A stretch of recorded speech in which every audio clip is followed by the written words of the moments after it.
Good morning, everyone. My name is Fisseha Mekuria, and I am one of the chief researchers from the CSIR. I will be talking about 5G technology standards and IoT, and it will be about the path to autonomic networks and the networked society, which is sometimes called fourth industrial revolution. So one of the things I will be introducing will be the CSIR, because CSIR has now recently celebrated its 75 years of anniversary.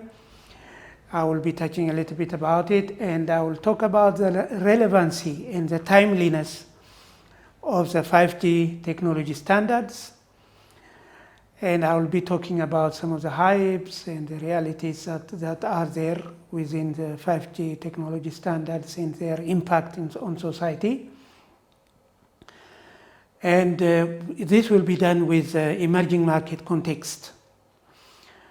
So then we also need to do supporting skills development and how to motivate young innovators to come in and develop the future technologies and services using the 5G standards and technologies that are here. So the CSIR's vision and mission has recently been updated after we have now recently been also 75 years celebration of the anniversary. And we are now saying that we will be accelerators of socio-economic prosperity in South Africa and regionally in Africa too, and for leading innovations. And we also will be collaborative to innovate and localize technologies while providing solutions to the inclusive and sustainable advancement of industry and society. These are the new mission and vision statements of the CSIR. And CSIR, as many of you might know about, is a multidisciplinary research organization. It has a number of technology sectors which are actually positioned now to drive South Africa industrialization and the fourth industrial revolution. Because fourth industrial revolution requires multidisciplinary knowledge and science and engineering and technology knowledge. That is clearly shown by the sectors that are available in the CSIR, where we have advanced agriculture and food sector, cluster sector is there. And we have also next generation health. We have also defense and security. We have also the next generation enterprises and institutions, which is doing a whole lot of research on 4IR technologies such as artificial intelligence and machine learning technologies, and also the wireless communications, which my talk will be dealing a lot with. We also have smart mobility, where we see the transportation sector, how it's going to evolve in the future with the new technologies that are emerging technologies that are coming. And we are also poised to support future production, manufacturing in both the different competitive sectors plus mining. And then there is also smart places, which is going to be doing a whole lot of energy sector based resource utilization and smart infrastructure for development of the society. So all these sectors are in a convergence mode now in the fourth industrial revolution. So we would like to see that as CSIR is involved, and also both the industry and the government institutions are involved in this development. So describing the generations of digital wireless mobile ICT technology standards is a long-term work. When I started at Ericsson in 1995, and it was already 3G, that was 2G and 3G technologies that are there. But the mobile technology generation started in the 1980s with analog devices, which were only trying to give basic voice services. And most of the technology that is inside those phones were analog based. But then came the second generation wave in the 1985, 1990s, and 3G waves also came in, and where we have said we would like to have more data communication. We would like to transmit and receive multimedia information and text information, and we would like to communicate over the internet, over a wireless interface, or flexibly, wherever we are. See, the advantage of mobile communications is that you can have access to information, you can have multimedia information, entertainment, and work from home or from anywhere, wherever you are. So wireless communications provides that flexibility, and it's becoming more and more popular. So more and more people are being added, and more bandwidth, data bandwidth is being added to the mobile communication sector. And then came now 5G. So when 4G was there, it was around 100 megabit per second that we can communicate with each other. And there was actually more IP-based networks have come in the 4G. And also we have actually made it possible to have true mobile broadband using our smartphones. But then when the 5G came, it was about making sure that we increase the bandwidth to more than 1 gigabit per second per user. But the networks have become so difficult to build, and they become more complex. So there was 3 type of standards that came into the same 5G standard. So 5G actually is a group of standards. It's not just one standard. So we will see that later on. Then there is also a lot of talk, and 1 month ago I was in a 6G summit. There is already a sixth generation technologies that are coming. And they are also now promoting new ways of optimizing the networks so that we can achieve more bandwidth, we can achieve more coverage, we can achieve more connectivity to rural and urban. And we would like to impact the networked society. So the 5G technology standards, as I said, there's a group of technology standards that have come together to support the different use cases that are defined in the technology standards.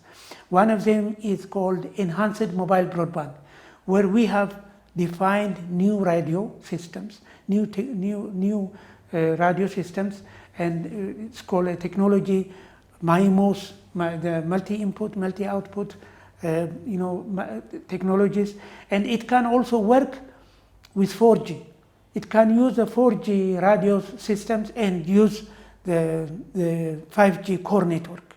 So it was called non-standalone in the beginning. And then it also defined a whole lot of new infrastructure, like the software-defined networks as a core network, network slicing, virtualization, edge computing, and spectrum flexibility. It also brought in. And then also low cost and energy networks, because we want to support applications like the Internet of Things that we said. So Internet of Things is a very important technology use case for 5G. And then there is also the standard called massive machine type communication. Here we defined smart sensor networks. We define low power radios so that these smart sensor networks can communicate and generate the necessary data that is going to be used for analysis in decision making. And then we have also another standard within the 5G standard called the ultra low latency and reliable networks. That one will make possible applications like industrial automation, like robotics, and drones will benefit out of this URLLCs. It's called ultra low latency and reliable networks. But in the discussion that we have in the big research meetings was like the International Electrical and Electronics Engineers, IEEE, what we call it, is that these technologies only support the urban areas. Where is the technology to support the rural and underserved areas? Those are the areas where they are not connected. So we have defined within ourselves an affordable broadband standard, which is now for digital inclusion of the underserved areas. And we have now at the European Union, for example, we have been involved in is a 5G range extension, where we extend the radio coverage, the IEEE Frugal 5G standard, which is coming also. Then we also define the connection between artificial intelligence and networks, the new networks, the 5G networks. And we also, the CSIR is very, they develop a whole lot of expertise in the spectrum toolboxes where we want to share. That is one of the NSTF awards which we got is around that technology area. So the use cases proliferate now. We have medical care use case, we have transportation use case, we have entertainment use case, we have energy sector, smart grids, and like that, how to efficiently utilize the coverage, and the logistics sector where we have transportation, intelligent transportation sectors also coming. All this requires that we work together as a public-private partnership and a regulatory and industry, CSIR and government work together. So requirement of, we can then develop the social value within that, technology sector.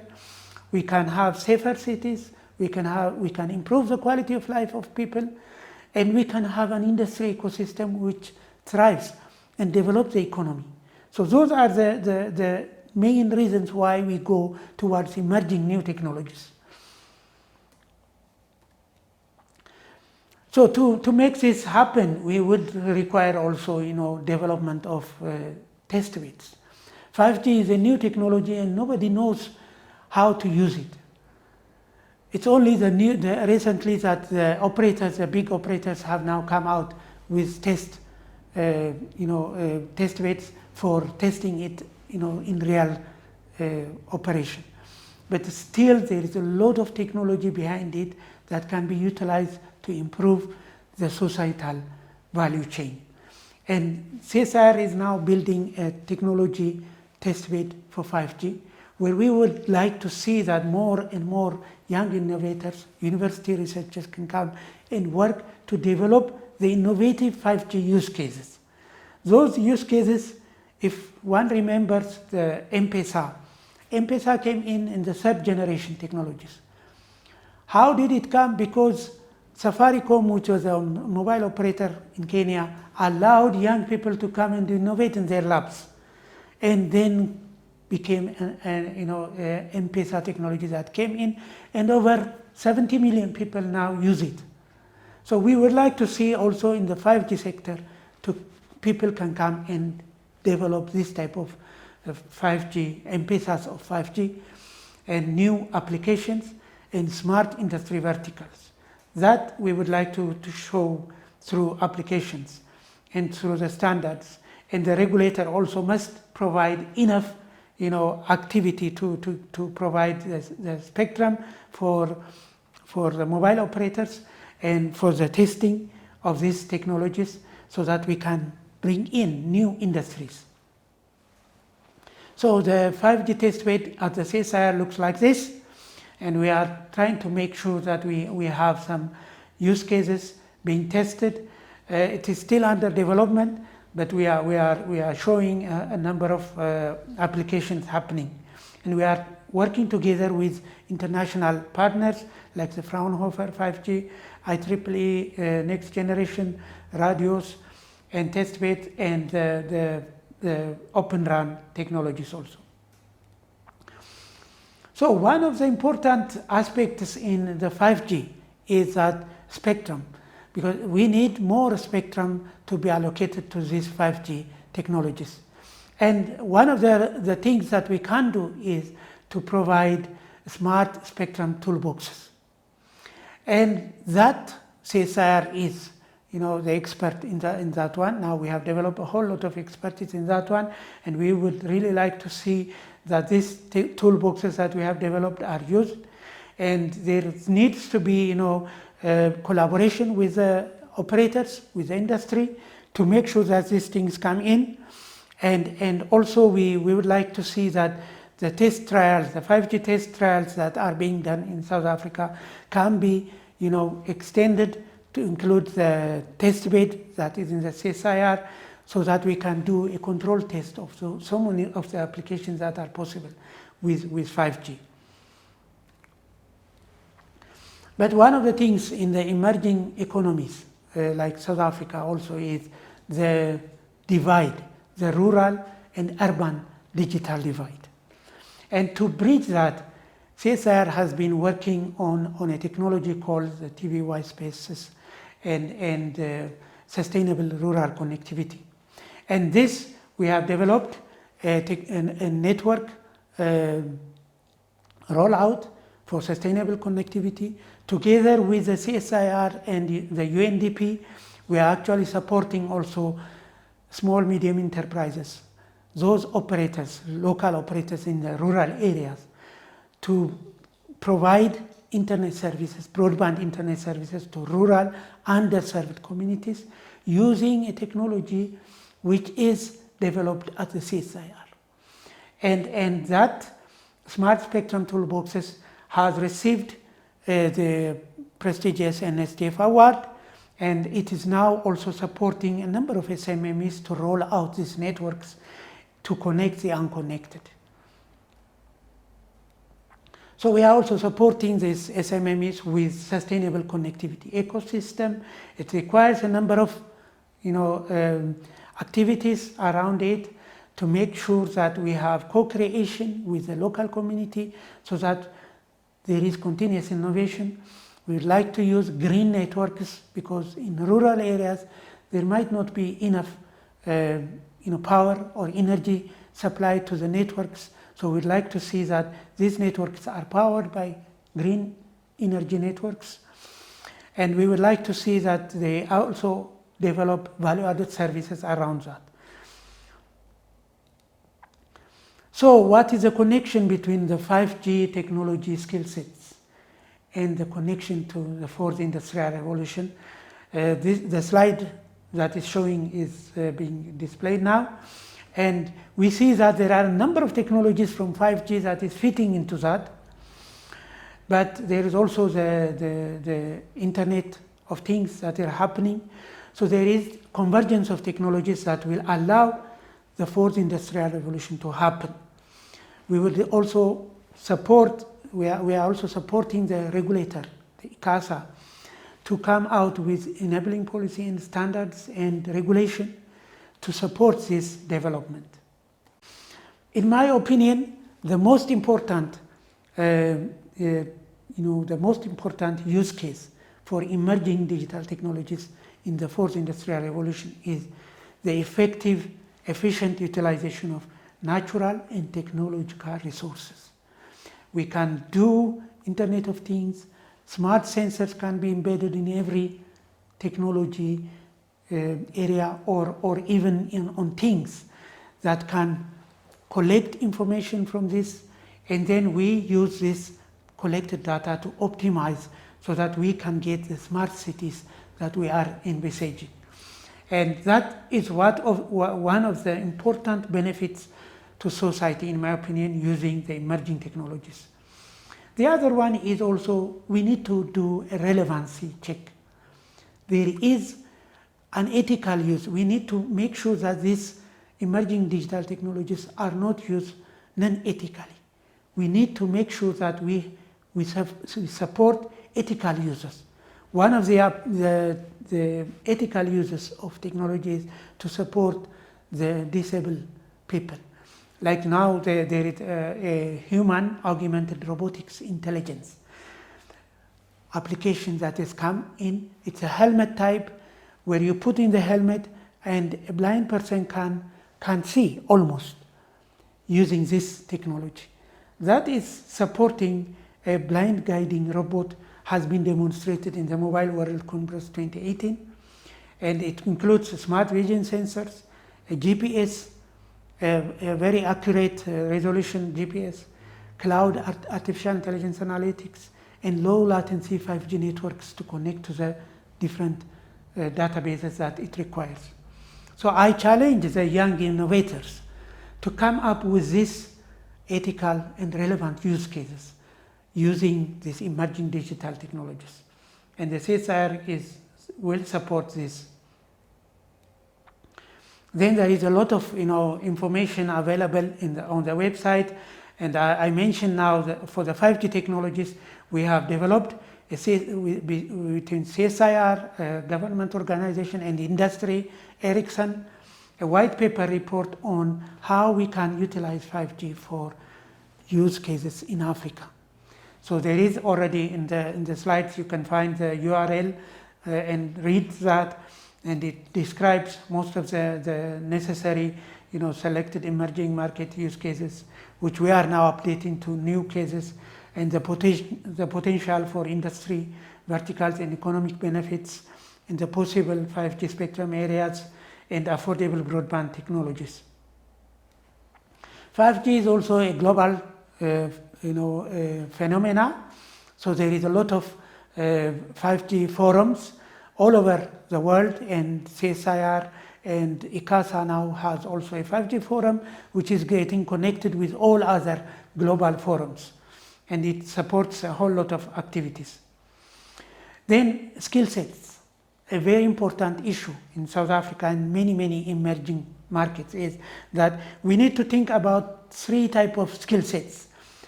Emerging technology experts set skill sets. These are, we need to go into the university graduates and give them the most important expert skills around the 4th industrial revolution technologies.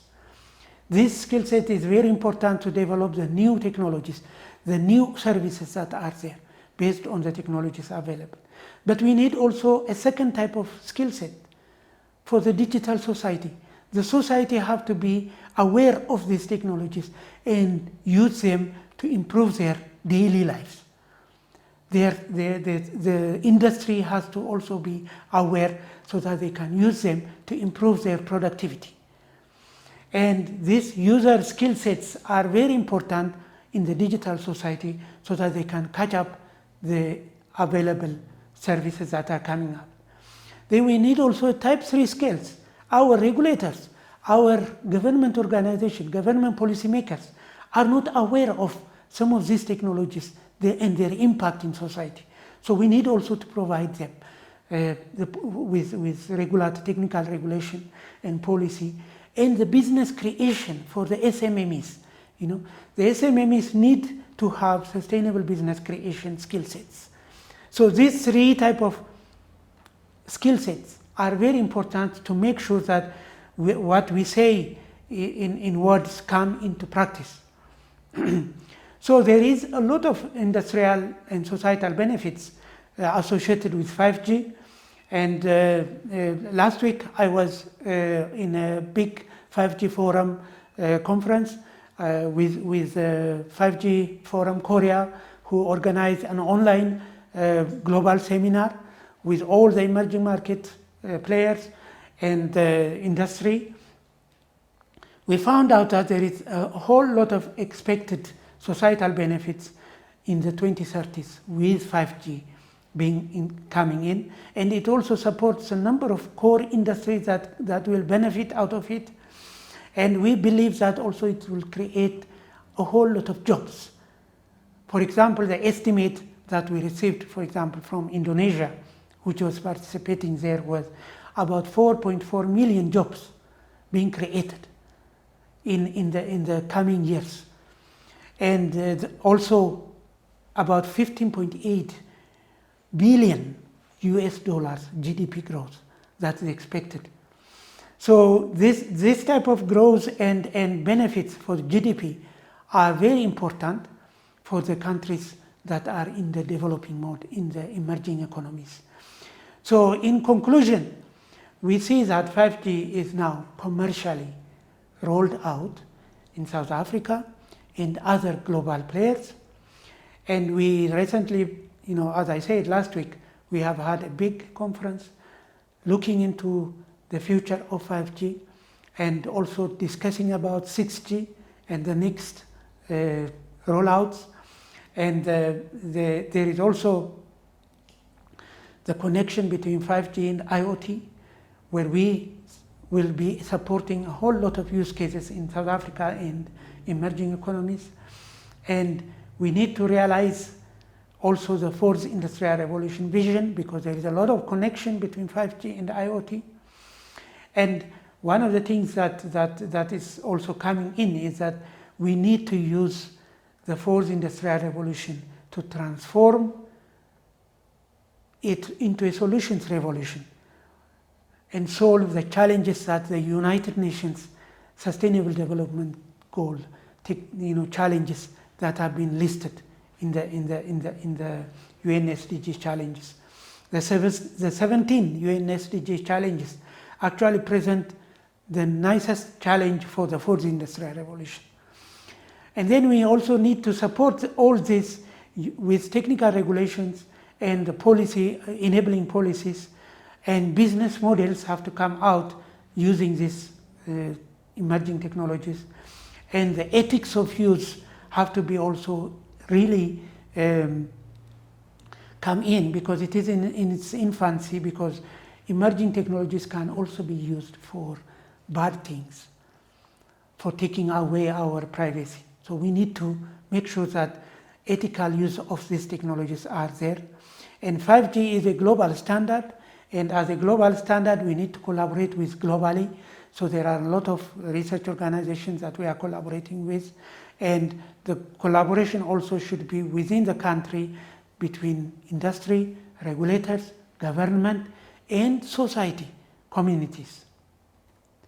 So thank you, and I believe that we are all in the same boat or in the same ship, which is called Earth, and we all are crews. There is no passengers. So we need to contribute.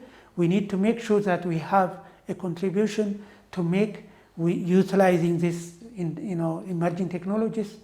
And I believe CSIR will be playing its role as a 75 years old research and innovation organization. And I wish you all the best. Thank you.